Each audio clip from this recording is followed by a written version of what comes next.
Redditors who worked at defunct stores, Blockbuster, Circuit City, etc. When did you realize they were done for? I worked at Blockbuster. I was there when they started Blockbuster Total Access to compete with Netflix. You add movies to your account, they mail the DVDs to you. You can return the DVDs to any Blockbuster as soon as they scan them, and you'll get the next movies on your list sent out, so you didn't have to wait as long for turnaround. Even better, you were able to rent a movie at the Blockbuster for free that you turned it in ad. It was actually a great service. You could get tons of movies, and it was really easy to get people interested in signing up for it. Foot traffic in stores increases, the amount of candy and snacks we sold increased, we even had an uptick in paid movie rentals for non-new releases, cause parents would exchange their movie for a new release and get a couple for the kids as well. Then they started to change it. Restricted the amount of movies you can exchange each month. Different plans had different restrictions on what movies you could get, how many new releases, etc. It became really difficult to explain to customers because there were so many restrictions in place. After a bit you couldn't exchange a movie in store at all. Foot traffic died again, and the chain along with it. I did this for a few months. Had the 3-movie plan, so 3 movies at a time would show up, I would watch them and then return those 3 to the store, get 3 free rentals and watch those while my 3 new ones were mailed to me. I watched so many movies that I would have never rented otherwise. It was great. I actually got to the point I had trouble finding movies I wanted to rent, and when they started with the changes I canceled the plan. They closed up not too long after. Maybe that plan was a last-ditch effort and wasn't sustainable. It should have been sustainable. It's not like there was ever a shortage of DVDs. They made 30% of their profits off of late fees, and Netflix, plus this new program, made late fees a thing of the past. They put restrictions on it to get people to start paying late fees again, while Netflix was transitioning to being a streaming service. Once movies went digital, the idea of physical rentals died. It's funny though, because having basic DVD service with Netflix is still nice because not everything is streamable. I'd still prefer, those old DVD rentals just for that. Walden Books. When one of 2 registers caught fire. The fire department put it out, but rather than pay to haul it away, the company left it, a hulk of melted plastic, where it was at the checkout. The store closed 2 weeks later. How does a cash register catch fire? Lol. It's amazing how a place is full of books and the ducking plastic register is what caught on fire. Worked at Best Buy for a while, got fired, and then went to work at Circuit City. I knew it the second I walked into that store. 6 months later we were told it was closing. Best Buy constantly updated fixtures and layouts designs. Everything was bright and new.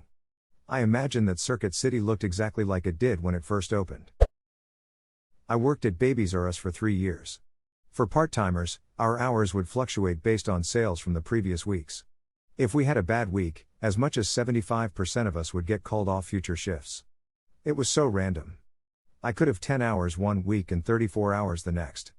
It felt like the employees were not the only ones living paycheck to paycheck. That is terrible. Like, how can you even live not knowing how many hours a week you are working? Edit, this was rhetorical. I fully understandable retail works. And yes, I have worked retail. I believe everyone should have too. Retail workers get treated like trash, both by management and shoppers. A lot of retail works this way. The employees can't afford to pay the bills having one job, but they can't take a second job because the schedule is unpredictable. I had a friend who was offered a job at a Walmart, but declined after they told her they needed open availability, meaning a second job was out of the question, but also only giving her part-time hours. It was the most ridiculous thing I'd ever heard from a store that large. Walmart is infamous for treating their employees like crap though. I worked at Walmart for a year and a half. I was underpaid, given an average of 20 hours a week, and expected to work as if I was getting paid more than $11.80 hours. My coworkers and I always talked about burning the ducking place down. Edit, I was paid $11.80 CAD, about $9 used. Worked at a Hollywood video. When there was a solid week with less than 10 customers, I knew it wasn't going to last. Luckily it was just my job for while I was in college. Hollywood video may have fallen to time and progress, but nothing will ever match the high that I would get coming out of that place as a kid on a Friday night with 2 movies and a pack of Twizzlers. I miss rental stores. It was so fun browsing and then picking out some candy and popcorn too. I especially liked the one we had at the Albertsons by my house. It was teeny tiny little area with movies to rent, but it was cheap and then you could get snacks at the store. Ours turned into a de facto video game store.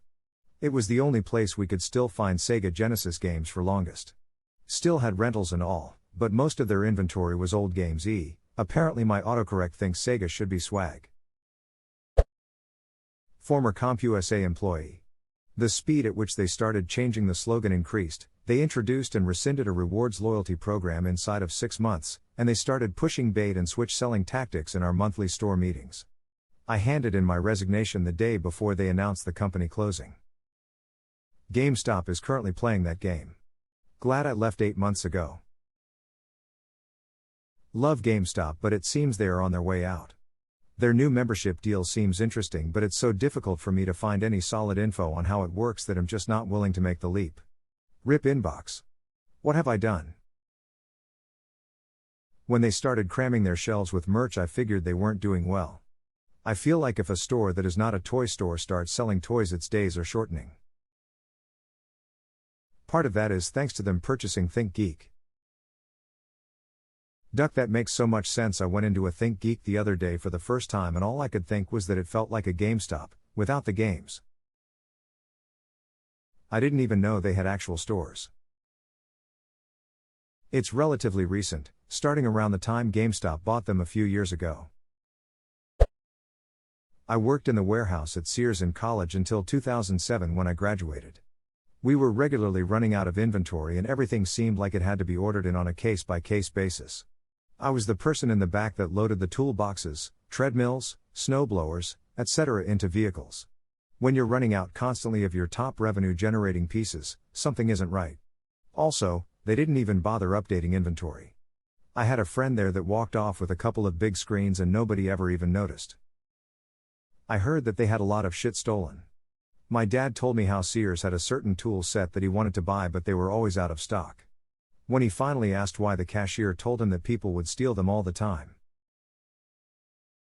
Tons of stuff was stolen. I would hang out with the loss prevention team since their office was in the warehouse. The policy was that it wasn't stealing until they left the store, but they weren't allowed to apprehend them out of the store. They would watch on the cameras and then hope to follow them out to get a license plate number. I worked there for 3 years and only remember them catching 2 people stealing in that time. For those people, they had a car waiting outside the door for them, so it was easy to get a plate number and then the police would bring them back to the store later to id with the recording. I worked at Lone Star Steakhouse. There's not too many of them left anymore, if any. I worked an open to close shift one night, by myself. Had 2 tables and made $12. I started a career elsewhere shortly after that, and 6 days after I left Lone Star for the new position, the restaurant closed. The employees weren't told either. They showed up and the place was shut down by corporate already. Edit, did some follow-up research. Last one in the US closed in October 2019. Still one running apparently in Guam of all places. Guess I'll have to plan a visit, get me a Texas Rose. Second edit, the Lone Star Grill franchise in Canada is not the same as Lone Star Steakhouse in America. Just found that out. Lone Star used to be really good. Keep in mind I was fresh out of college living on fast food. I went there for dinner towards their decline and got caught in crossfire of their employees throwing ice at each other. I worked for Borders from 2000 to 2008. When I was laid off, I was working what had originally been 3 job descriptions. They decided to eliminate that position too and dump all the work on my already overworked boss. Called it restructuring and other corporate weasel words, but I could see the ship was sinking. Still miss that place. I loved Borders. I still think about it sometimes. Yeah, these other dead stores I really don't miss, Circuit City, Blockbuster, but Borders? I still warmly remember lounging in their cafe late at night along with everyone else, flipping through magazines or doing homework. It was one of the few public spaces open at night. Its closure really hurt. RIP Borders. Yup, I'd pick Borders over B&N any day. This was family-owned restaurant, not a chain, but I knew they were done for when I quit. In my entire time there I only remember feeling like it was really truly busy a couple times. More often than not we were slow, or completely dead. The owner made some foolish decisions. He would frequently give the regulars free food and beer. It was also a microbrewery. Since I was just the peon dishwasher, I was usually tasked with closing the kitchen solo, because me being there 3x as long when 2 people get it done and half the time makes total sense. Half the time when the owner was bartending he would have me turn the deep fryer back on to make free shit for his friends. Hooray for having to stay another hour just to cost the owner money. There were people in the front of house and back of house dating. Drama always ensued. There were people that hated each other forced to work alongside each other. Poor direction from the top down. The owner would allow his wife to wait tables when she was high off her face on pills. Before I worked there she got a DUI and had her license revoked. When it was reinstated he bought her, on credit, a brand new $60,000 Mercedes. She totaled it while drunk roughly a week later. I had 2 paychecks bounce. Good wait staff didn't stay. The morning crew for the kitchen trickled out over a few months. I quit in January 2008. It was closed by May. You should have called Gordon Ramsay for an episode.